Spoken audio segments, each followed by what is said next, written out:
ഇപ്പോൾ ജംഷീർ ഈ നടന്ന സംഭവങ്ങളുടെ ഒരു ചുരുക്കമാണ് പറഞ്ഞത്. ഇനിയിപ്പോൾ അതിൽ നമുക്ക് വ്യക്തമാകാനുള്ളത് ഇങ്ങനൊരു യാത്ര സ്വാഭാവികമായിട്ടും അവരത് പ്ലാൻ ചെയ്ത് തന്നെ വന്നതാണ് എന്ന് മനസ്സിലാക്കാൻ കഴിയും. അപ്പോൾ ഈ യാത്രയ്ക്ക് ഇവർ രണ്ടുപേരും അല്ലാതെ മറ്റാരുടെയെങ്കിലും സഹായം, ഈ പറയുന്ന യുവാവിന്റെ ഒക്കെ ഒരു സഹായം ലഭിച്ചിട്ടുണ്ടായിരുന്നു? അങ്ങനെയാണെങ്കിൽ ഇവരുടെ യാത്രയുടെ ലക്ഷ്യം എന്തായിരുന്നു തുടങ്ങിയ കാര്യങ്ങളിലൊക്കെ ഒരു വ്യക്തത വന്നിട്ടുണ്ടോ?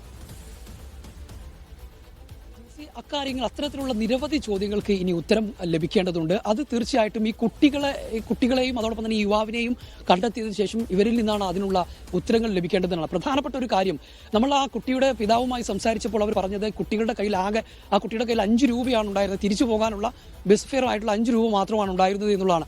അത്തരത്തിൽ 5 രൂപ മാത്രമുള്ള കുട്ടിയുടെ കയ്യിൽ എങ്ങനെയാണ് ഇത്രയും വലിയ തുക, അതായത് 5000 രൂപയോളം അവരവിടെ ബ്യൂട്ടി പാർലറിൽ തന്നെ കൊടുത്തു എന്ന് പറയുന്നു, ബാഗിൽ നിറയെ പണം ഉണ്ടെന്ന് പറയുന്നു. എങ്ങനെയാണ് ഇവർക്ക് ഈ പണം ലഭിച്ചത്? എങ്ങനെയാണ് ഇവർക്ക് ഈ യാത്ര ചെയ്യാനുള്ള സൗകര്യം ലഭിച്ചത്? ഒരു കാര്യം കൃത്യമാണ്, ഇവർ കൃത്യമായിട്ടുള്ള പ്ലാനിങ്ങോട് കൂടി തന്നെയാണ് ഈ യാത്ര നടത്തിയിട്ടുള്ളത്. ഡ്രസ്സെല്ലാം അവർ കയ്യിൽ കരുതിയിട്ടുണ്ട്. പക്ഷേ അവർക്ക് ഈ പണമെല്ലാം എവിടെ നിന്നാണ് ലഭിച്ചത്?